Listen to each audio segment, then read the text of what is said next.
Coucou Aline, Bonjour je Anthony. te redis bonjour. Oui, On a fait quelques petits tests juste avant pour vérifier que tout fonctionnait bien. Donc je suis très content que tu aies accepté mon invitation et puis qu'on puisse faire cette session de parole de traducteur avec toi. bah, c'est gentil. Je suis très contente d'avoir été invitée, un peu surprise, mais honorée. Oui, puis surtout j'ai découvert il y a pas très longtemps que tu avais été nominé pour le prix Konichi cette année. Oui, une Est-ce que tu double pourrais nous en parler? nomination, Ouais, encore plus double surprenant. nomination. Donc ouais, qu'est-ce que Oui. tu pourrais nous dire? Alors j'ai été sélectionnée pour le prix Konichi pour deux titres. Donc il y a la série End de Mari Okazaki aux éditions Kana, qui est une série de la collection Life, donc plus destinée à un public plus adulte. Et le Mandala de Feu chez Mangetsu, qui est donc une maison d'édition assez récente. Et c'est plutôt biographique, en fait, bon, de façon romancée toujours, mais ça raconte l'histoire de Tohaku Hasegawa, qui est un peintre du 16e, 17e siècle. Donc c'était plus costaud, parce que l'histoire, enfin les trucs un peu historiques, c'est pas du tout mon domaine. Et là, j'ai eu un peu peur, mais finalement, comme quoi, ça s'est plutôt bien passé. Bah oui, c'est super. Mais est-ce que tu pourrais te présenter, raconter ton parcours? Comment tu en es arrivé à déjà, qu'est-ce qui a fait que tu sois fan de manga et puis comment tu en es arrivé à travailler dans ce milieu-là en tant que traductrice? Alors, bah, du coup, comme beaucoup de gens, je suppose, j'ai commencé un peu avec le Club Dorothée. Bon, moi, c'était des rediffusions parce que je suis un peu plus jeune. Mais bon, il y avait les éternels, Dragon Ball, Chevalier du Zodiaque, Candy, puis après il y a eu Cardcaptor Sakura et cetera. Mmh. Donc j'ai toujours regardé plus ou moins des animés à la télé quand j'étais petite, sans avoir conscience, spécialement que c'était des animés. Puis après, vers, 13-14 ans à peu près, j'ai commencé à regarder des animés en VO, parce qu'il se trouve que Fullmetal Alchemist passait sur une chaîne à la télé, une chaîne belge. Donc j'ai regardé, j'ai beaucoup aimé, bon c'était en français et finalement, bah, j'ai été sur internet un peu, j'ai regardé, des animés en VO et bah, ce qu'il faut savoir, c'est que j'ai toujours beaucoup aimé les langues. Donc déjà, bah, à l'école, j'ai fait du néerlandais, de l'anglais, de l'espagnol, du latin, j'ai fait un peu de hongrois, enfin j'ai fait plein de trucs et je savais que je voulais travailler dans les langues et j'ai été attirée tout de suite par la sonorité du japonais, en fait, ça m'a beaucoup plu et j'ai commencé à apprendre en autodidacte parce que je voulais vraiment apprendre ça. Alors en France, il y a certains lycées qui le proposent. En Belgique, pas du tout. Déjà à l'université en Belgique, ça n'existait pas, c'était que, en option dans les masters de traduction et cetera. Mais, comme je voulais une formation vraiment approfondie, je suis partie, m'expatrier en France, parce que je suis belge et donc j'ai fait mes études à l'université de Lille et j'ai eu mon diplôme de licence en 2011, si je dis pas de bêtises. Après ça, j'ai commencé un master, mais à l'époque, après la licence de japonais, il y avait que le master de recherche. En fait, maintenant, il y a un master de traduction, mais ça n'existait pas du tout à l'époque, malheureusement. Donc je me suis inscrite dans le master recherche parce que j'étais moyennement satisfaite de mon niveau en japonais et je voulais, progresser encore.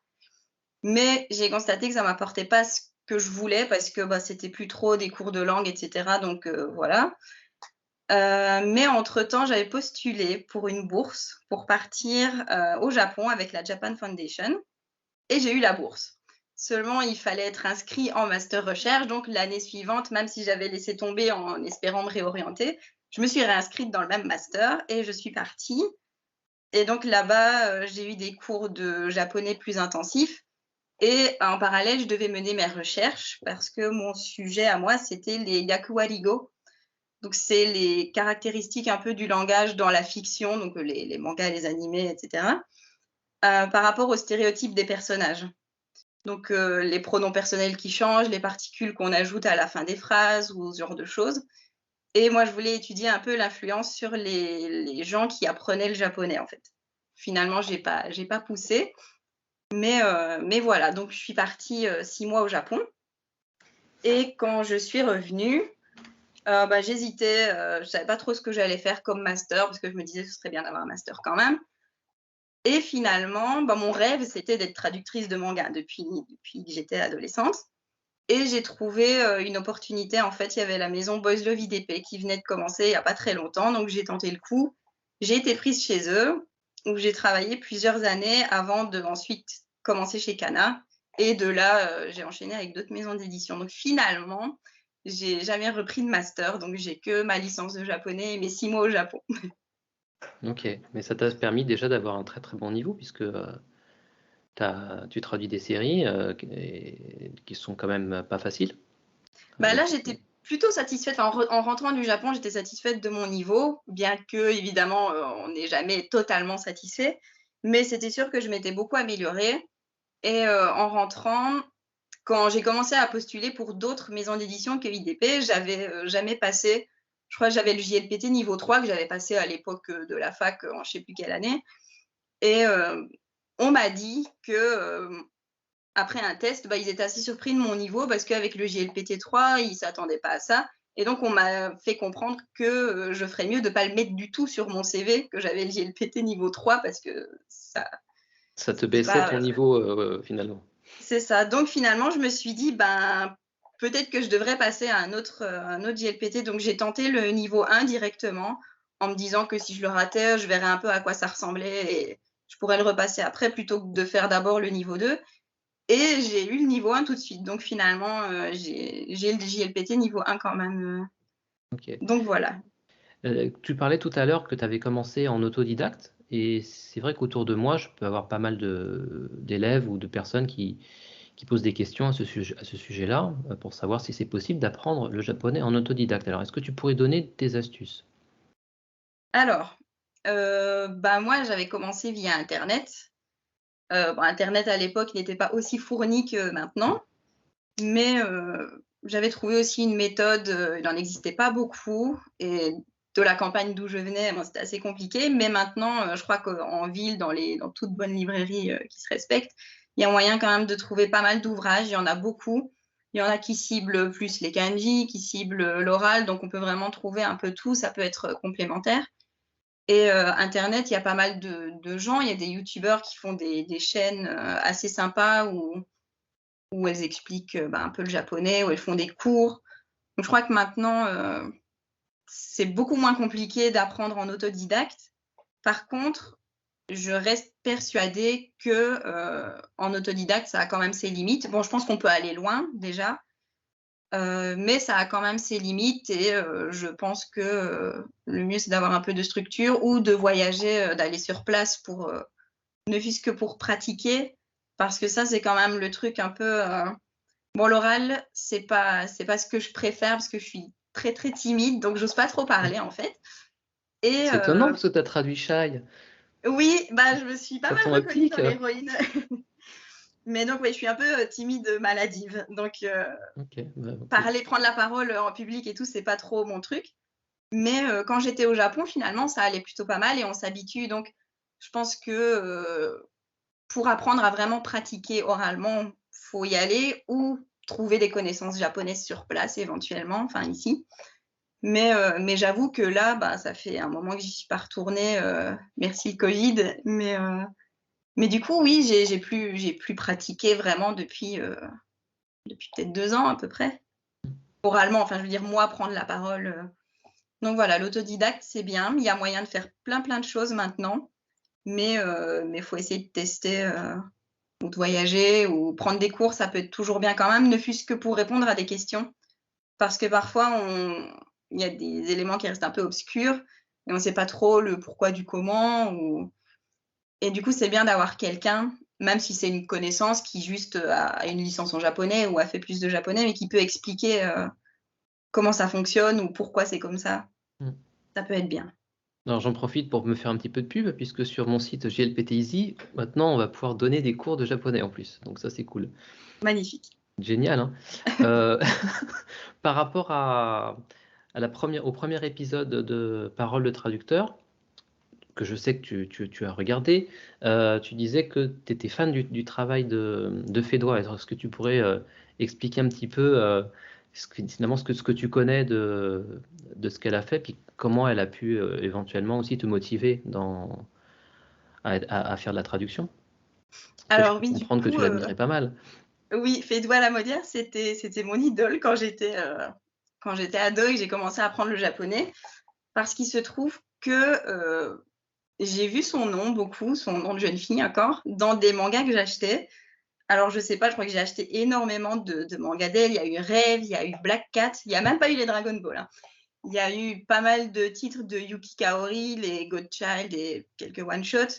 Donc je crois qu'il y avait les premiers tomes de Full Moon. Après, j'avais vu que c'était plus elle, mais elle était vraiment dans beaucoup de mangas que j'achetais. Et beaucoup chez Glénat, oui. Ouais. Et du coup, à l'époque, c'est le moment où je commençais à apprendre un peu toute seule le japonais et où j'ai eu le déclic et je me suis dit, mais il y a des gens qui traduisent tous ces mangas, donc il y a des gens dont c'est le métier de lire ça et je me suis dit, c'est trop bien, donc j'ai regardé et j'ai vu ce nom qui revenait hyper souvent et je me disais, moi je veux faire comme elle, je veux être comme elle, enfin je veux être comme elle dans le sens où je veux faire son métier, quoi. Mm. Mais voilà, du coup, c'était un peu mon objectif, c'était de faire le même métier que Fédoua Lamodière. Ok. Bah, écoute, le message est transmis. Ouais. Peut-être qu'elle va avoir un petit peu chaud quand elle va regarder la vidéo. C'est parfait. Bah, écoute, si tu es OK, on va pouvoir commencer l'analyse des 3 séries que tu as choisies. Donc, pour rappel, le principe de l'émission, c'est de proposer 3 séries à des niveaux différents, qui sont basés sur les niveaux existants du JLPT, mais auxquels on va rajouter un niveau complémentaire qui n'existait pas avant, parce que normalement le JLPT, ça va du niveau 5 facile jusqu'au niveau 1 que tu connais bien. Mhm. Mais sur le site que j'ai créé, donc JLPT Easy, maintenant on rajoute des niveaux qui sont non officiels, qui vont du 6 au 8. Donc on précise bien que la Fondation du Japon n'est pas liée à ces niveaux-là. Ils sont au courant de ce qu'on fait, il n'y a pas de concurrence en réalité. La seule chose qu'ils demandent, c'est simplement qu'on précise bien qu'ils ne sont pas responsables de tous les tests qu'on pourrait faire autour de ces niveaux-là, ce qui est logique. Oui. Le premier niveau qu'on va faire, donc, c'est... Est-ce que tu peux nous parler de ce premier manga que tu as sélectionné? Alors, le premier manga que j'ai sélectionné, c'est Shy, dont on parlait vaguement tout à l'heure. Donc, c'est une série qui est éditée aux éditions Kana, qui raconte l'histoire d'une jeune fille très, très timide et qui est l'héroïne du Japon. Parce que dans ce monde-là, en fait, chaque pays a son héros ou son héroïne. Le mal, enfin, on va dire les guerres, tout ça, il n'y a plus trop. Donc, le monde, il est assez en paix. Mais évidemment, il va être troublé par une organisation qui cherche à nuire. On ne sait pas trop comment, on ne sait pas trop pourquoi au départ. Et donc, cette fille se retrouve un peu propulsée sur le devant de la scène parce que c'est l'héroïne du Japon, donc tout le monde parle d'elle, tout le monde s'attend à ce qu'elle fasse de grandes choses et elle est très, très timide. Donc, elle manque de confiance, etc. Donc, ça va être toute l'évolution de ce personnage avec d'autres héros, d'autres pays. C'est plutôt sympa et en vrai, c'est un de mes gros coups de cœur de traduction récemment. Ok. Alors, on va regarder déjà donc la planche que tu as choisie en VO. Oui, Hop là, est-ce qu'on la voit? moi je la vois en tout cas. Ok, parfait. Alors, dis-nous tout. Qu'est-ce qu'on Alors, va analyser là? la toute dernière bulle, qui est à peu près la seule bulle où il y a du texte. Oui, Donc, ouais, en vrai, c'est assez difficile de trouver quelque chose pour un niveau vraiment très, très bas. Mais celui-là, je l'avais trouvé assez sympa parce qu'il revient assez souvent. Donc, c'est le Usoda, avec Uso qui veut dire mensonge, et Da qui est la forme neutre de des, donc l'auxiliaire verbal qui se traduit souvent par être. Donc, littéralement, c'est un mensonge. Ça revient hyper souvent, mais c'est rarement traduit tel quel. Enfin, le Uso, dans ce cas-ci, est rarement traduit par mensonge. Bon, ça arrive. Mais souvent, c'est plutôt une exclamation genre oh, c'est pas possible, oh, j'y crois pas, c'est pas vrai. Donc voilà, ici, je crois que j'avais mis ça, c'est pas possible. Mais le Usoda, qui revient assez souvent, qui est un cri de surprise, comme ça. ok. D'ailleurs, au passage, il est écrit en katakana. Alors ça aussi, ça peut surprendre aussi les débutants, de se dire c'est bizarre quand même, Uso, c'est pas un mot étranger. Pourquoi Alors, est-ce qu'il c'est est pas mis un en mot katakana? étranger. Disons que dans les mangas ou dans les romans, peu importe, les Japonais font parfois ça. Ils ils écrivent en katakana des mots et souvent, c'est un peu pour insister dessus, en fait. Mais ça n'a pas plus de sens, c'est Mm. vraiment juste pour insister. Donc là, Ok. peut-être ça renforce vraiment l'idée de incroyable, c'est pas possible. Et donc, on va regarder maintenant ce que tu as fait dans la VF. Hop.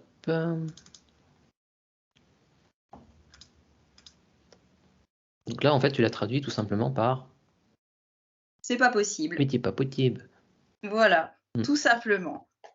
Ok. Donc, on a clairement un exemple de traduction qui, pour le coup, n'est pas littéral. N'est pas littéral, effectivement, c'est souvent le cas d'ailleurs en traduction. Mais oui, là, clairement, bon, elles sont surprises par l'apparence de voilà, la dame qui est avec elles. Elles ont vu, en fait, juste avant, une photo d'elle plus jeune et où elle était magnifique, alors que là, clairement, bon, bah, voilà, elle a pris un Oui, peu de l'âge. Et donc, elles elle a- s'étonnent de voir qu'elle était si belle. Donc, elles se demandent aussi par quel miracle elle a pu arriver à cette tête-là aujourd'hui. Mm. Donc, elles ont du mal à croire et en français, on peut juste pas dire c'est un mensonge. Enfin, ça n'aurait aucun sens. Donc, c'est pas possible. Ou j'aurais pu mettre j'y crois pas. Ou J'hallucine.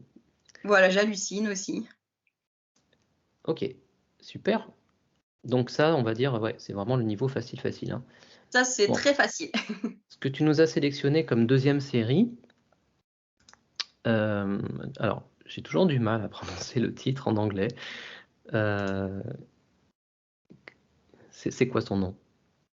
Alors, si je me souviens bien, je crois que c'est Wise Wise Beast of the Wizarding Wisdoms. Parfait, Beaucoup de W. c'est toi qui t'y colle. Euh, Alors, voici la planche en question. Oui. Hop là. Et là, en fait, ce que tu nous sélectionnes, donc on va rassurer tout de suite ceux qui nous regardent, parce que même moi, au départ, j'ai paniqué. J'ai dit, mais qu'est-ce que c'est compliqué tout ça? Comment on va faire? En fait, non, tu veux te focaliser sur la fin de la page. Voilà, juste la dernière bulle qui est la seule bulle de texte, en fait, enfin, de parole. Le reste, c'est de la narration et c'est un recueil d'histoires courtes. Et ça, c'est la première page d'un chapitre. Donc, il y a toute une espèce de mise en contexte au départ.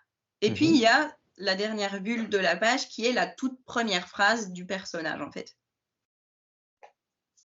Alors, je ne sais Alors, pas est-ce que si... tu pourrais nous la lire? voilà, donc c'est « Ore-sama no kanojo ni naranai ka ». Ok. Alors, je ne sais pas comment on fait, on décortique littéralement. Ouais, on va décortiquer littéralement, tout à fait. Là Alors, encore, ce qui est rigolo, c'est qu'on a encore des katakana. on a encore des katakana, effectivement, oui, beaucoup, la moitié de la bulle. Alors, on a le ore, qui est le pronom personnel pour je, enfin, un des pronoms personnels. On va faire une petite liste d'ailleurs. Je propose qu'on fasse le tour des différents moyens de dire je, parce que c'est assez demandé ça aussi. Alors, il y a watashi, qui est le plus répandu et qui est un peu neutre, en fait, qui peut s'utiliser dans tous les cas pour tout le monde. Ok. Ensuite, il y a le atashi, qui est utilisé beaucoup moins souvent, qui est plutôt réservé aux filles et qui pourrait avoir tendance à montrer comment dire? Une personnalité un peu de Ojo-sama, donc un Un peu, peu pédante. voilà.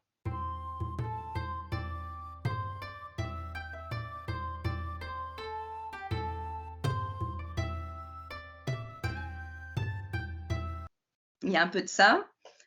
Ensuite, on a le boku, qui est lui plutôt masculin et en général, c'est des garçons plutôt, pas spécialement timides, mais moins extravertis et cetera, plus sages en général ou parfois les garçons un peu malicieux aussi. On a le boku. Ensuite, on a le ore qu'on a ici, qui est aussi typiquement masculin et qui, lui, est un peu plus nonchalant. Donc, c'est pour les mecs qui sont un peu plus sûrs d'eux, les gars vraiment qui se font pote avec tout le monde ou qui s'y croient un peu. On a le ore. Qu'est-ce qu'on a Il y a le encore? watakushi aussi. Le watakushi, c'est un peu comme Atashi, mais encore plus. Celui-là, il est typiquement dans ce que j'étudiais, les yakuwarigo. Lui, il est clairement, il fait partie du Ojo Sama Kotoba, donc le langage des filles un peu de bonne famille, plus bourgeoises ou présomptueuses, donc le watakushi. On peut avoir le washi, qui lui est plus pour les personnes âgées ou les personnages qui vont jouer un peu le rôle de grand sage, la personne qui va un peu guider le héros. On a par exemple Jiraiya dans Naruto qui dit washi. Il y en a d'autres comme ça, qui ont un peu le même rôle en fait. Alors qu'est-ce qu'il peut y avoir encore? Je sais pas si tu en as d'autres en tête. Après, il y avait le Ora de Goku. Le Ora, oui. Il y a le Seisha qui est un peu plus pour les samouraïs, tout ce qui est plus dans ce genre-là, un peu ancien, historique, tout ça. Et au niveau des suffixes, puisque apparemment c'était ça le thème prépondérant. Alors c'était ça un peu le but. Donc ici on a ore-sama. Donc sama c'est le suffixe un peu pour, vraiment de politesse, bon pas extrême parce que doit y avoir encore plus haut si on vise dans le keigo, etc. Mais le sama, il est quand même, voilà, c'est pour les gens clairement au-dessus de soi, qu'on respecte vraiment beaucoup. Et en général, quand il est collé au ore-sama, c'est... disons, normalement, on n'utilise pas les suffixes pour parler de soi. C'est pas poli et ça se fait pas. Mais il y a le ore-sama, c'est même, les gens ont appelé le caractère ore-sama, c'est vraiment les gens très prétentieux, qui se prennent vraiment de haut, genre je suis mieux que toi, tout le monde me doit le respect, etc. Donc déjà ici, le héros commence par ore-sama, on sait que ça va être quelqu'un de très prétentieux. Ok.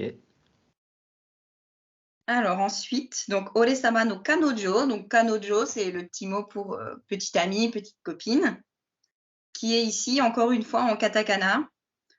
Donc probablement pour insister dessus. Et ni naranai ka. Donc littéralement, c'est sous-entendu, est-ce que quelqu'un veut devenir ma petite amie? Donc il parle, on voit à la page d'après, il parle à plusieurs filles, donc à un groupe de filles, et il arrive comme ça, ore-sama no kanojo ni naranai ka. Donc est-ce qu'une d'entre vous voudrait être ma petite amie? Par contre, ce qui est intéressant, et ce qui fait un peu débat au sein des lecteurs de manga, et je pense que c'est surtout les gens peut-être qui lisent des scans trad, c'est les suffixes. Donc il y a toujours ce débat avec est-ce qu'on laisse ou est-ce qu'on enlève les suffixes. Alors moi je suis totalement pour les enlever, je trouve que ça sert à rien de les laisser, déjà juste au niveau de l'adaptation. Mais il y a des gens qui aiment dire que voilà, les suffixes, ils sont là pour montrer une espèce de hiérarchie entre les personnages, que si on les enlève, on perd forcément ce côté-là, que ça donne du caractère aussi aux personnages. Donc, qu'il faudrait les laisser pour pouvoir rester 100% fidèle à l'œuvre. Et là, je dis que je ne suis pas d'accord parce que il y a toujours moyen de rendre un peu le même effet en français. Alors, il faut jouer sur les tournures de phrases, il faut jouer sur le vocabulaire, il faut jouer sur d'autres choses puisqu'on n'a pas les mêmes codes. Mais voilà, il y a moyen de le rendre. Et ici, donc c'était... On va regarder ce que tu as mis en français. Ouais, je te laisse l'afficher. Plus simple. Donc j'avais mis « L'une d'entre vous accepterait-elle l'immense honneur de devenir ma copine ?» Donc, en ajoutant l'immense honneur, qui n'est pas littéralement dans le texte, c'était un peu ma façon à moi de montrer que voilà, le gars, il arrive et il se prend pas pour n'importe qui. Donc, il demande pas tout simplement un petit timide, est-ce que quelqu'un veut sortir avec moi? Non, il arrive et il dit, voilà, c'est un honneur de sortir avec moi. C'est un privilège, quoi. Voilà, c'est ça, c'est un privilège. Donc il se prend pas pour de la merde. Voilà, non du tout. Mais bon, après, c'est des animaux, c'est une histoire avec des animaux anthropomorphes et c'est l'histoire d'un pan. Donc voilà, forcément. Forcément. Voilà. Mais voilà, l'une d'entre vous accepterait-elle l'immense honneur de devenir ma copine? Comme si elles allaient toutes se pâmer d'admiration devant lui et se jeter à ses pieds, alors que finalement, il se fait jeter par tout le monde. Mais voilà. Donc, le sama, ici, moi, je l'ai rendu comme ça. Donc, il y a quand même moyen de montrer un peu le caractère des personnes et éventuellement même le niveau de hiérarchie à travers les mots. En français aussi, on a une langue riche.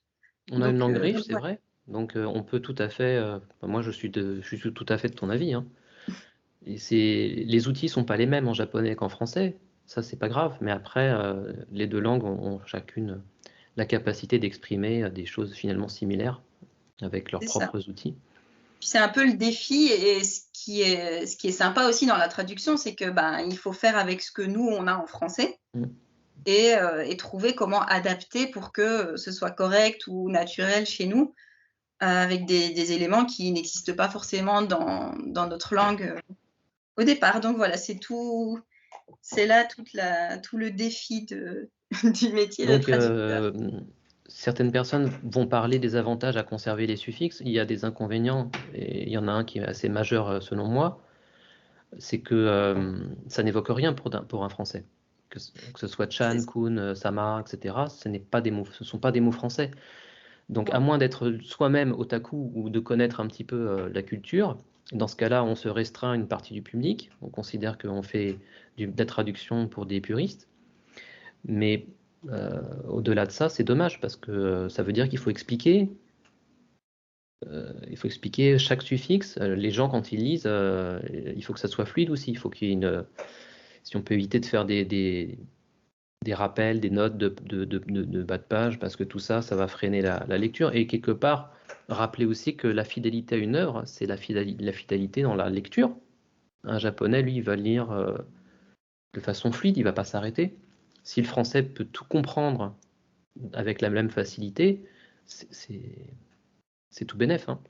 oui, mais je suis, totalement d'accord. Je trouve que ça sert à rien d'ajouter des notes, quand c'est pas nécessaire parce que là, c'est vraiment pas nécessaire.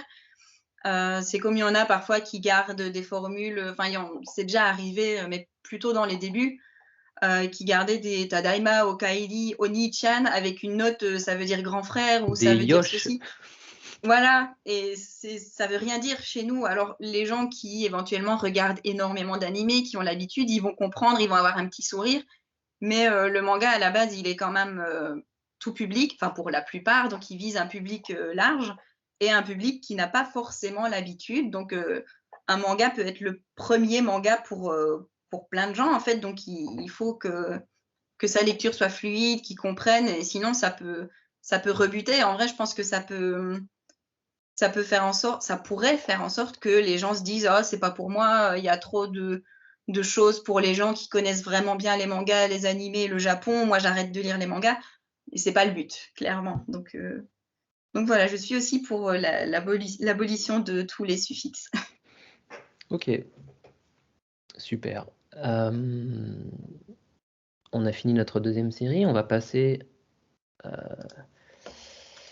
à au troisième manga, Oui, qui est peut-être le plus connu du lot, de il y a ceux que moyen. nous Bah, je avons pense que regardés. dans ceux que j'ai traduits, c'est peut-être même un des ou le plus connu et c'est Otaku Otaku.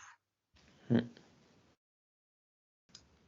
Oula, un Alors petit peu trop ouais, ce qui zoomé. était intéressant, c'était vraiment la dernière, surtout la Donc, dernière voilà, case. cette dernière case.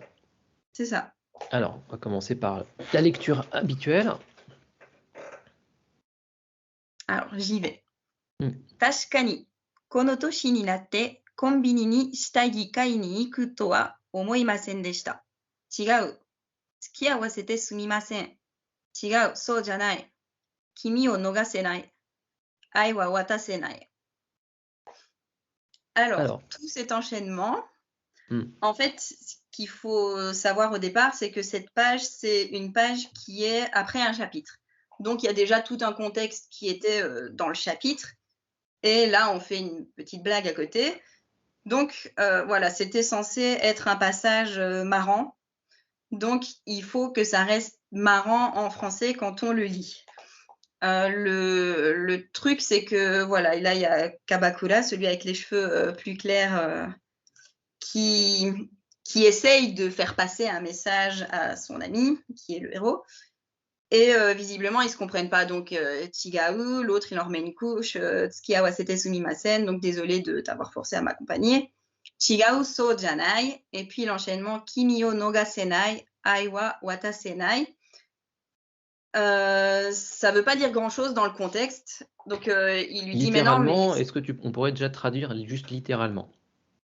en prenant la toute première, donc le En Tashkani. prenant, c'est-à-dire, oui, on va faire un petit peu de japonais, hein. Je pense que, de toute façon, les gens qui suivent cette émission-là, ça les intéresse, en fait. Donc, on va analyser un petit peu ce qui se dit là.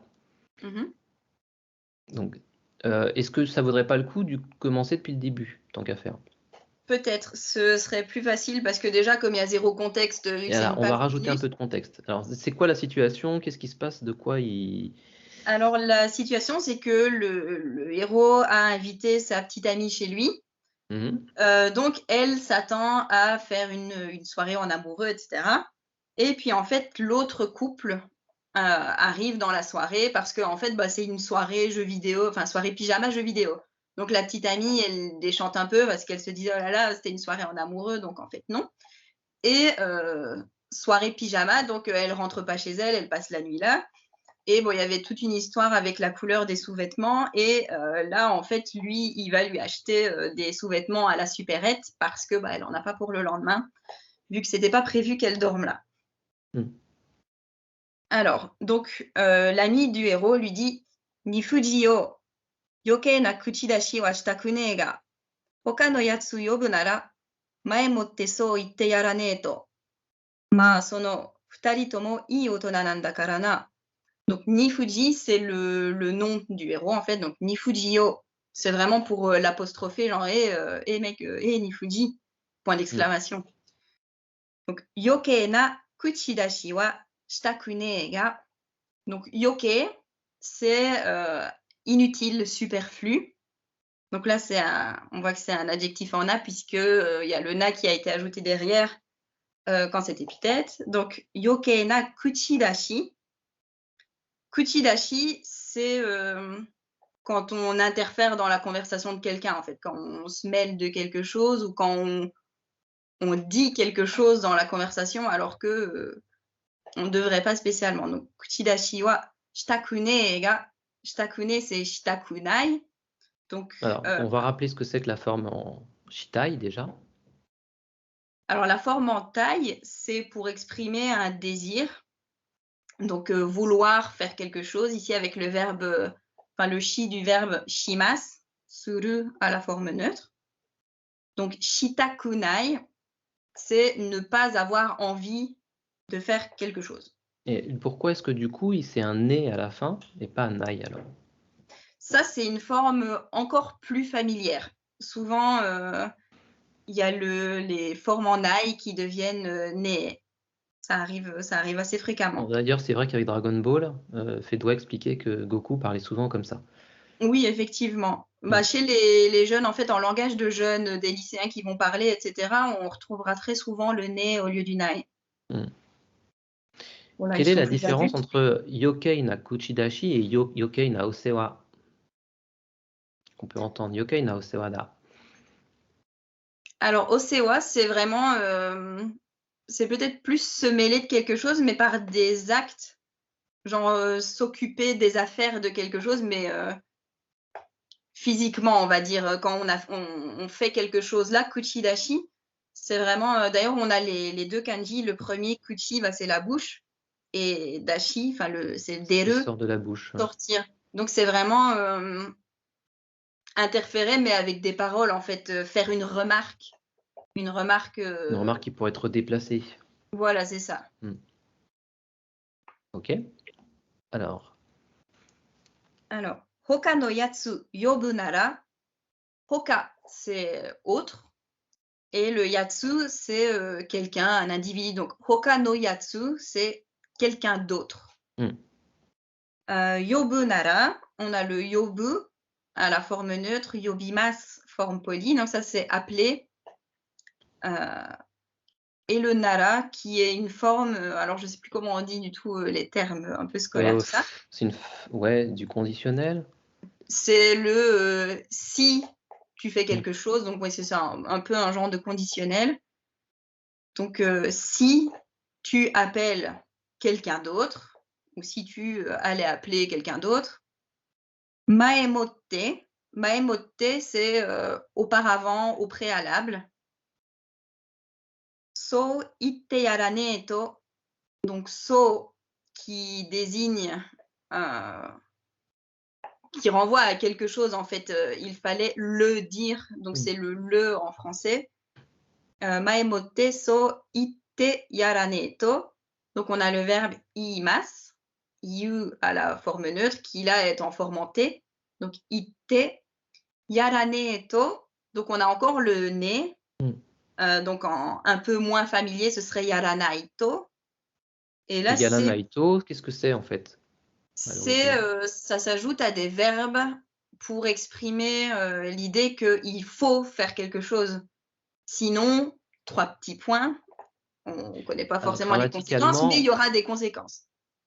c'est ça. Grammaticalement, on peut peut-être juste rappeler que, déjà yaru, c'est une forme peut-être plus familière de shimasu, et que du coup yaranaito, ça serait yaranakereba narimasen. C'est cette forme-là qu'on nous enseigne, scolairement, C'est ça. mais en langage courant, c'est très fréquent de dire plutôt yaranaito. Oui, bah, c'est plus fréquent et c'est plus familier. Disons que l'autre, c'est un peu soutenu, donc C'est soutenu. éventuellement avec, des gens quand il doit y avoir un certain niveau de langage, oui, ça se fait, mais là, entre copains ou entre personnes qui se connaissent, on l'entendra jamais comme ça Mmh. oralement. Ce qui peut surprendre aussi, c'est qu'il y a pas de particules après yatsu. On pourrait s'attendre à ce qu'avant le verbe, on ait mis un O, ou enfin quelque chose quoi. Là, il y aurait pu y avoir un O effectivement pour le COD, Mmh. mais en général, en japonais, oralement, ils ont tendance à zapper, des particules.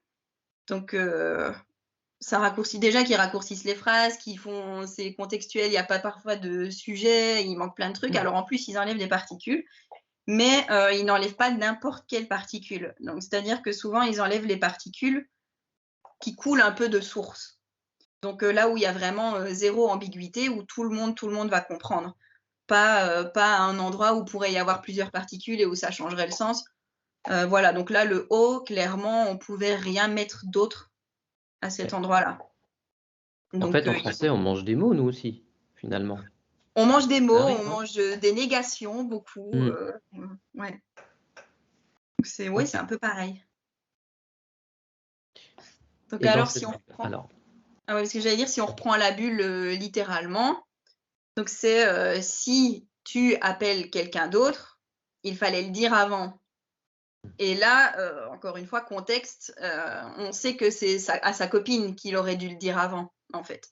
Donc ça, c'est pas dit dans la bulle, mais je crois que je l'ai rajouté. C'est tu intéressant de l'avais dire que rajouté dans la VF, on va la regarder tout à l'heure, ouais. ouais, c'est ça. Donc en fait, c'est, bah, tu pu la prévenir que vous alliez pas être en tête-à-tête, en fait. C'est un peu ça l'idée. On a un bon exemple, de traduction contextuelle, hein, où tu as dû, trouver une Rajouter, ouais, solution parce que l'information n'était pas incluse dans la bulle. c'est ça. Mmh. Alors ensuite, on a le ma sono futari tomo ii otona nan dakara na. Donc le ma sono, c'est un peu un début de phrase hésitant, genre ben bon, donc ça veut pas dire grand-chose, tout seul. Un peu Ensuite comme on un a le eto c'est un peu genre, aussi. genre ça, mais bon, ça a peut-être une petite notion de ma sono, genre bah tu vois ce que je veux dire, enfin, tu vois ce que je sous-entends. Il y a une petite gêne quand même, hein. Ouais, ouais, ouais. Ensuite on a le futari tomo. Donc futari, c'est 2 personnes. Mmh. Et Tomo, bah, ça ajoute, l'idée d'un groupe. Donc Futari Tomo, c'est vraiment, vous 2. Donc, à la fois l'un et l'autre. Futari Tomo, ii otona nan dakara na. Donc ii, littéralement, bah, c'est l'adjectif, bien, bon. Otona, c'est le mot pour, adulte. comme l'indiquent les kanji. Donc on a le kanji de grand et de personne, donc c'est des grandes personnes, des adultes. I otona nan dakara na. Alors le nan dakara, on a le nan qui vient s'ajouter pour un peu accentuer la phrase, un peu en mode affirmation, devant le dakara, le da qui est la forme neutre du des. On peut avoir otona nan des. Enfin, on a beaucoup des phrases comme ça en japonais qui finissent par nan des ou nano des, encore Est-ce plus. qu'on peut considérer, voilà, merci, par rapport au nano des, que finalement, ça serait une version raccourcie? C'est ça, c'est clairement une version un peu plus raccourcie, un peu plus orale. Le nanodes, il va être plutôt réservé, à mon avis, à l'écrit ou à certaines personnes, le audio, samakotoba, etc., C'est ça. favoriserait plutôt les formes longues. Mais c'est bien de rappeler que ça n'a rien à voir avec Nani, hein, ici. Ça n'a rien à voir avec nani. C'est vraiment pour donner une idée, un peu une accentuation à la phrase, quoi. Comme si on donnait une précision aussi, une Ouais, sorte d'explication quelque part. c'est ça, c'est la façon dont on justifie un peu. Et qu'est-ce que signifie du coup le na qu'on trouve à la fin? Alors le na, moi, c'est comme le nez qui demande un peu l'approbation de l'interlocuteur, donc le un ou n'est-ce pas à la fin de phrase, en fait. Ok. Donc ici, littéralement, ce serait vous êtes de bons adultes ou des adultes raisonnables, vous êtes adultes tous les deux. Et sous-entendu un peu, si tu vois ce que je veux dire. Parce que d'où la raison de prévenir sa copine qu'ils n'allaient pas être tout seuls parce qu'elle s'est fait des films, enfin ils sont adultes, donc il aurait dû se douter qu'elle s'attendait à autre chose. Ok. Et c'est là qu'on en arrive à donc cette fameuse bulle avec la chanson. Et c'est là qu'on arrive effectivement au passage qui était plus problématique. Ouais. Alors on a le tashkani qui veut simplement dire effectivement. Ensuite, kono toshi ni natte konbini ni shitagi kai ni iku to wa omoimasen deshita. Donc là déjà c'est bien, au niveau grammatical il parle mieux. On a le omoimasen deshita, etc. Plus facile à comprendre peut-être Il y quand a on des débute. formantés gentilles, tout va bien. Voilà. Donc kono toshi, c'est à cet âge, toshi c'est l'âge. Ni natte, donc le natte du verbe naru ou narimasu à la forme polie, qui est devenir, qui s'utilise toujours avec ni, donc ça c'est facile pour la particule. Donc littéralement c'est maintenant que je suis devenue cet âge-là, donc maintenant que j'en suis arrivée à cet âge-là, donc en français on dit simplement à mon âge en fait, ou à cet âge-là. Kombini ni, donc kombini c'est la supérette, quoi, le kombini. Ni qui donne la direction, donc au kombini ou à la supérette.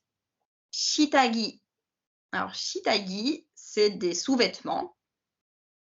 Kai ni iku. Alors ça, c'est une forme qu'on rencontre hyper souvent. Donc on a le kai qui vient du verbe kau, kaimas, qui veut dire acheter. Et on enlève carrément le mas, donc il reste kai, et on ajoute ni iku ou ni ikimas à la forme plus polie. Et c'est une tournure pour aller faire quelque chose en fait. Une tournure qu'on fait très Aller bien manger, souvent en aller au français. cinéma. Comment? Comme en français finalement. Je vais manger, je vais jouer. Ouais, c'est ça. Pour le coup, celle-là, elle est assez similaire au français, donc c'est vraiment aller faire quelque chose. Et donc ici, puisqu'on a le kai du verbe acheter, donc c'est aller acheter, tout simplement. Kai ni ikuto wa. Le Juste toa, avant que tu continues, je vais simplement rappeler que pour créer cette forme-là, donc on enlève mas à la fin, on garde le radical et on met ni plus le verbe qu'on veut. Iku, kuru, enfin, un verbe de déplacement quoi. Enfin, en général, c'est iku qu'on utilise. Hein. c'est plus souvent iku quand même, ouais. Alors donc on a le toa qui montre que c'est un peu ça le sujet, le thème de la phrase. En fait, donc tout ce qui a été dit avant, konotoshi ni natte, kombini ni shitagi, kai ni iku. Donc tout ça, c'est le thème de la phrase. Wa omoimasen deshita. Donc omoimasu, qui est le verbe penser. et le deshita qui montre du coup le passé. Et oui, omoimasen, la négation, omoimasen deshita, négation au passé. Donc, je ne pensais pas que, à cet âge-là, ou à mon âge, je devrais aller à la supérette acheter des sous-vêtements. Mm. Celle-là, elle est assez Elle facile à est, traduire. elle est assez facile, oui. Ouais. Là, l'autre répond Chigau.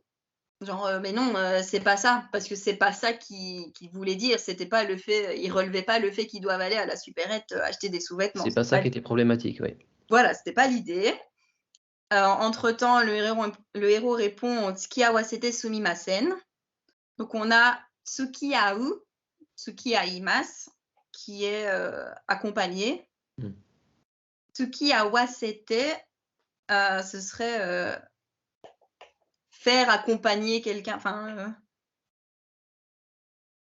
forcer, disons forcer quelqu'un à l'accompagner. Donc là, sumimasen, désolé, ce serait littéralement désolé d'avoir fait en sorte que tu doives m'accompagner. Désolé de t'avoir forcé à m'accompagner.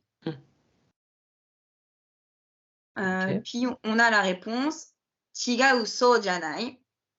Donc c'est comme le chigau, toujours avant, chigaimasu, qui est c'est pas ça, c'est différent, c'est autre chose. Et là, il insiste un peu plus, so janai. Donc non, c'est pas ça. Et ensuite, on a la Sauf que réponse. So Janai, ce que j'ai découvert, c'est que c'est le nom d'une chanson de Masayuki Suzuki. Et c'est là où ça devient intéressant et compliqué aussi d'une certaine manière pour toi. Ouais, alors je sais pas, parce que je sais plus, ça fait un moment que j'ai traduit ça, je sais plus qui a chanté la chanson que j'avais trouvée avec toutes les paroles. Il y en a peut-être d'autres, alors je sais pas si c'est celle-là que tu avais vue. Mais là, on a le Kimi o no ga senai et Ai wa watasenai. En fait, c'est le tout qui forme. Je sais pas si C'est c'est les ça que tu premières avais vu. paroles de la chanson, hein. C'est les premières paroles de la chanson. Donc, il y en a un en disant So janai, l'autre il enchaîne sur les paroles de la chanson pour faire la blague, et l'autre il part avec et il répond. Et là, c'est un peu problématique parce que moi, j'avais cherché sur internet avec les paroles de la chanson, j'étais tombée sur un truc avec un clip assez parodique en fait. Donc c'était une chanson d'amour un peu pas nulle, mais c'était pas une chanson très profonde, etc. Bon voilà, chanson un peu parodique. Et ici, traduire littéralement en mettant une note de bas de page, ça aurait eu aucun sens parce que déjà les paroles ne vont pas dans la situation ici. Et en plus, le but, comme c'est vraiment une page à la fin d'un chapitre qui n'est là que pour faire la vanne, il fallait que la vanne, elle soit là en français aussi, en fait. Donc, je crois que j'ai changé un peu la bulle du So Janai pour que ça corresponde à un début de chanson en français. Mais l'idée, dans tous les cas, c'est qu'ils n'arrivaient pas à se comprendre. Donc, il y en a un qui essayait de dire quelque chose, qui n'arrivait pas à lui dire, qui n'arrivait pas à lui faire comprendre. Et de là, ça s'enchaînait. Et la première chanson qui m'est venue à l'esprit, moi j'étais un peu génération Les Inconnus, c'était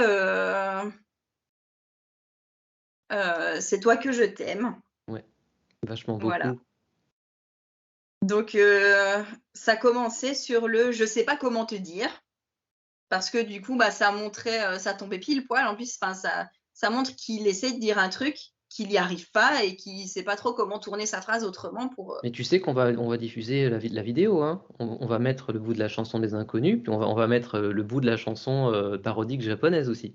Ah, Comme ça, magnifique. on saura On fait les choses à fond. exactement. Parfait. Du coup, oui, c'est ça. J'ai commencé par le je sais pas comment te dire. Puis il y a l'enchaînement, ce que je peux pas écrire. Faudrait que j'invente des mots. Et là, on était un peu coincés parce que pour que ça fasse vraiment la blague, c'est mieux s'il y a toute la tirade. Donc, faudrait que j'invente des mots qui n'existent pas dans le dico. Point. Là, ça fait vraiment un tout. Donc, sans le qui n'existe pas dans le dico, c'était un peu dommage. Et là, Alors, on sait. on Oui. va regarder ce que tu as fait. Hop.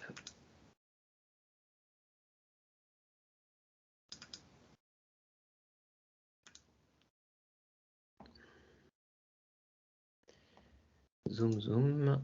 Voilà. Donc déjà, on va commencer par le début, Nifuji. Alors, moi, j'avais mis Nifuji, ça ne me regarde peut-être pas, mais quand tu invites ta copine chez toi, tu devrais au moins la prévenir que d'autres gens vont arriver. Donc, il y avait quand tu invites ta copine chez toi, qui remettait un peu le contexte qui n'est pas là en japonais et qui aurait fait une phrase un peu obscure. Vous êtes adultes tous les deux si tu vois de quoi je parle. Sous-entendu, bah voilà, elle s'attendait à autre chose. Ce à quoi Nifuji répond: c'est vrai, je n'aurais jamais cru devoir aller acheter des sous-vêtements à la supérette à mon âge. L'autre lui répond: c'est pas ça. Merci de m'avoir accompagné. Et de là, on enchaîne sur le je sais pas comment te dire, ce que je peux pas écrire, faudrait que j'invente des mots. Et on a rajouté en fait un texte hors bulle qui n'existe pas dans le dico, avec une petite note de musique, comme ça, au cas où c'est un peu plus clair, peut-être. Dans tous les cas, je pense que les gens qui avaient la référence, il n'y avait pas besoin de la note de musique, mais comme ça, au moins, voilà, ça donne un Il n'y a pas indice. d'ambiguïté. Voilà. Alors, j'avais quand même consulté Elodie, qui est l'éditrice qui travaille avec moi sur ce titre, parce que quand j'ai eu l'idée des inconnus, je m'interrogeais un peu. Donc déjà, j'ai sondé autour de moi des gens d'à peu près mon âge, des gens un peu plus vieux, des gens un peu plus jeunes, pour voir, j'ai dit, voilà, si je te dis ça, tu as la référence ou pas? Pour voir, parce que bon, otaku, ça s'adresse à un public un peu plus adulte, enfin, c'est pas des gens de Oui, 10 c'est ans, pas du 10, 12 shonen. ans qui vont lire ça, voilà. Donc, je me disais que il y avait des chances que les gens aient la référence aux inconnus. J'ai un peu sondé et après, j'ai exposé mon idée à Elodie, qui avait l'air plutôt emballée et qui m'avait dit: ah ouais, c'est une bonne idée, nanana. Puis, voilà, j'ai dit par contre, ce serait bien qu'on aille jusqu'au bout de la tirade un peu, mais clairement, dans la dernière bulle, il n'y a pas assez de place pour mettre, faudrait que j'invente des mots qui n'existent pas dans le dico. Donc, j'ai demandé, voilà, est-ce qu'il n'y aurait pas moyen de rajouter un petit texte hors bulle? Et bah, finalement, voilà, ça s'est fait. Donc, c'est des choses, bon, on ne peut pas faire ça tout le temps non plus, mais Là, on ça va se dire que justifie. dans un chapitre normal dans l'histoire, on ne peut pas faire ça normalement, sauf exception. Là, c'était peut-être plus facile parce que c'était une page bonus en dehors vraiment de l'histoire. Donc, voilà, on a rajouté un texte pour que la blague fonctionne en français. Donc, voilà, je sais pas, ouais, je crois que j'avais lu dans une critique sur internet que la personne au moins qui avait fait la critique avait aimé la blague. Donc, ça m'avait un peu Ça rassurée. fonctionne bien. Voilà, mais donc c'est ça. Le but ici, c'était de garder l'effet comique du truc. En plus, C'est toi que je t'aime, c'est quand même une chanson qui est assez connue en parodie et je crois que les gens se refont souvent un peu la tirade que j'ai C'est reprise comme ici. le sketch tu peux pas comprendre, où tu prends un vase et tu le jettes par terre. Ça, c'est rentré dans la Voilà. culture populaire, quoi. Voilà, donc ici, le travail, c'était vraiment d'essayer de chercher une chanson parodique qui pourrait faire le même job que la chanson parodique japonaise, en fait. Plutôt que de traduire littéralement et d'ajouter une note, ce qui n'avait aucun sens. Super. Bah ouais, écoute, c'est bien. Je pense qu'on a fait, on a bien fait le tour là de cette traduction. Donc, je sais pas. Est-ce que tu as un petit mot encore à rajouter ou on termine là-dessus? On peut terminer là-dessus. Je pense que j'ai pas grand-chose à dire. Enfin, je voulais vraiment expliquer le truc avec les suffixes, mais ça, c'est fait. Et voilà, bah, le coup de la otaku, bah, qui est vraiment un problème, une question d'adaptation, en fait, plus que de traduction, qui est un enjeu auquel les gens pensent pas forcément quand ils pensent à la traduction. Et bon, il y a beaucoup de débats actuellement. Moi, il y en a toujours eu Il y en avec a les toujours eu traductions, là-dessus, ouais. de traduction. Et j'avoue que j'avais eu un peu peur parce que pour revenir à Shai, 2 petites minutes, dans Les Méchants, ils ont des noms aussi qui sont des noms inventés, en fait, qui sont des espèces de surnoms donnés par le chef de l'organisation, on va dire, qui est d'apparence, en tout cas au moins, un gamin de, je sais pas, 13-14 ans. Et c'est tous des enfants, en fait. parce que les adultes sont corrompus, etc. Donc c'est tous des enfants, ils ont des surnoms basés sur des onomatopées, sur ce genre de choses.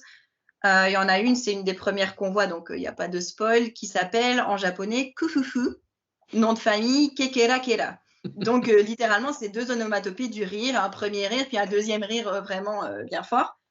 Et voilà, on peut pas l'appeler Kufufu parce que ça veut rien dire. Donc Ça on s'est n'évoque posé la rien, oui. question. Donc ça a été un gros débat quand même de voir. Au début, quand j'ai posé la question, on m'a proposé de peut-être mettre une note. Moi, j'ai dit que c'était dommage parce que on perd un peu le côté comique. Et disons que quand on voit le nom des personnages, on cerne un peu tout de suite leur personnalité, forcément. Donc finalement, on a cherché et on a trouvé des noms. Et cette fille parle d'elle-même en s'appelant Kufufu-san. Donc elle se met à un suffixe tranquille. Et donc on l'a appelée Mademoiselle Foufou. Parce qu'on ne pouvait pas l'appeler Mademoiselle ha-ha-ha ou hi-hi-hi. Bon, c'était un peu moche en français. Foufou, quand on est foufou, voilà, ça colle très bien à son caractère. En plus, foufou, ça sonne un peu comme koufoufou, finalement. Donc voilà, Mademoiselle pour le san, c'était très bien. Et j'avais un peu peur de la réaction des gens. J'ai pas vu de commentaires, donc je suis plutôt contente. Mais je sais qu'il y a des gens qui râlent sur notamment les traductions. Après, il faut que ce soit justifié, bien sûr, mais voilà, faut garder l'esprit. Si en japonais, ça évoque un certain truc et ça a le but d'être drôle ou de définir un caractère du personnage, j'estime qu'en français, c'est bien si on peut le garder aussi. De toute façon, c'est compliqué de satisfaire tout le monde parce que par principe, on est dans un monde de division et de séparation où les uns vont dire oui, les autres vont dire non, et on ne pourra jamais satisfaire tout le monde. Donc, on peut jamais le satisfaire tout le principe, monde. c'est tout le temps qu'il y ait une partie qui soit contente et une autre partie qui ne le soit pas. Et c'est ça qui fait que on s'en sort jamais finalement. Mais à tous les Voilà. niveaux, pas au niveau de la traduction, hein. Ah oui, ça c'est sûr.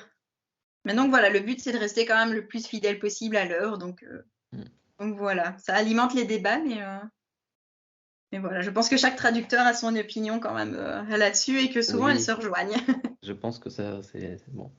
C'est le principe, quoi. Enfin, Mm. l'éternel débat sur la traduction Ouais. qui, qui est un choix à la base. La traduction, c'est toujours un choix finalement. Donc, Ouais, ça c'est sûr. il faut toujours marcher sur un fil, quoi.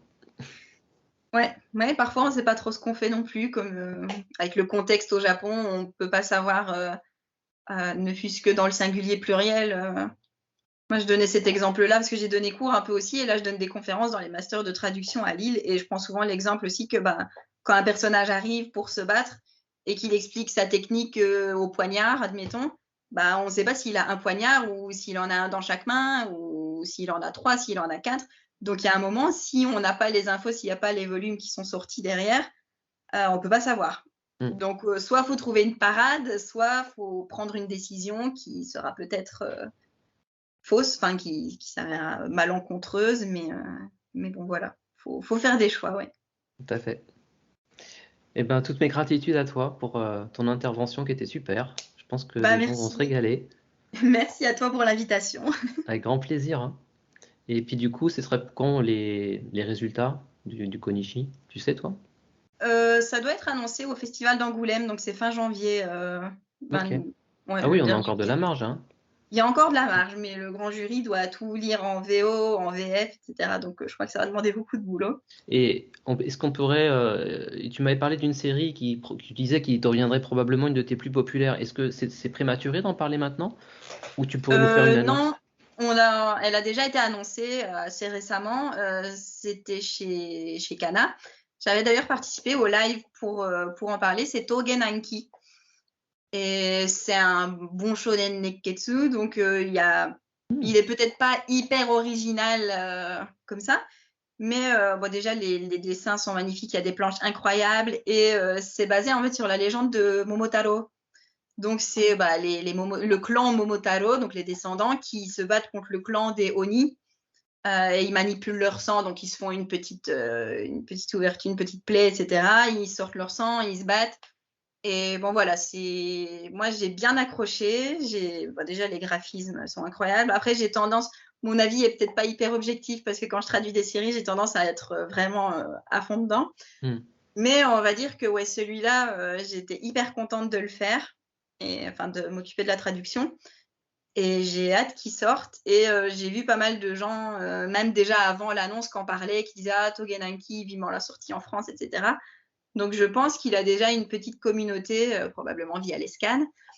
Mais bon voilà, il y a moyen que ça qu'il fasse parler de lui. Au Japon, apparemment, il démarre pas trop mal, donc peut-être qu'un jour il y aura un animé, on C'est verra. fort Bon, c'est pas pour probable. tout de suite. Ouais. Pas tout de suite, mais voilà, moi Ouais, j'aimerais bon, bien. d'ici 1 an, quoi. Ouais, Peut-être même avant. peut-être. Peut-être avant. En tout cas, ça va être ton premier shonen, finalement. Pas exactement, j'en avais traduit un déjà chez Kana qui s'appelle Arcanum. C'était en 3 tomes, c'était un truc du Shonen Jump qui était pas hyper connu, mais qui faisait un peu Evangelion, tout ça, avec enfin un peu même principe, qui était assez sympa, mais ça se terminait sur une fin ouverte et j'aurais vraiment aimé que ça continue pour avoir le fin mot de l'histoire. Mais c'était avec un truc extraterrestre qui arrivait sur Terre, on sait pas trop, finalement, je sais plus trop comment. Et il y avait des combattants qui étaient des arcanums et ils mettaient un espèce de casque avec des récepteurs, tout ça, et ils étaient dans une autre entité. Donc le héros, c'était quelqu'un en chaise roulante. Donc là, il pouvait déployer, enfin, il pouvait marcher, il pouvait tout faire. Et il devait se battre contre les hydras, si je me souviens bien, parce que ça fait assez longtemps. Donc j'ai fait un peu de shonen, mais pas beaucoup. C'est vrai que je fais beaucoup de shoujo et j'aime beaucoup le shonen. Donc j'étais hyper contente. Super, bah écoute. Peut-être que la tendance va s'inverser, que tu vas faire de plus en plus de shonen aussi. Après, c'est vrai que le shoujo, c'est très, très verbeux, hein. Ça parle beaucoup, beaucoup, hein. Ça parle beaucoup et étonnamment, quand j'ai commencé, je pensais que c'était beaucoup plus facile à traduire. En fait, je me disais, plus facile que des shonen et cetera et en fait, tous les états d'âme, tous les monologues intérieurs, c'est compliqué. Parfois, c'est très long, donc il faut faire des enchaînements, qui se suivent bien, qui sont fluides. Pas se perdre dans les C'est bulles aussi, hein. Ouais, donc finalement, je me suis rendu compte que le shoujo, c'était peut-être, plus compliqué. On va dire que c'est pas les mêmes difficultés, mais ouais, c'est pas facile. Hmm. Ouais. Ok. Mes gratitudes à toi, Aline. Bah, merci à toi. Et puis peut-être une prochaine fois. Tu seras toujours la Peut-être. bienvenue. Merci. Ça marche. J'ai coupé. 違う違うそうじゃない君も逃がせない愛を渡せない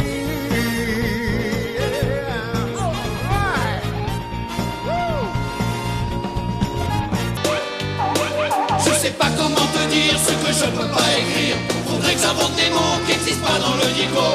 C'est toi que je t'aime vachement beaucoup, c'est toi que je t'aime vachement beaucoup. Pour toi je repasserai mon bac, je serai poli avec ta mère. Je voterai pour Jacques Chirac, j'arrêterai de boire de la bière, je mettrai un costard.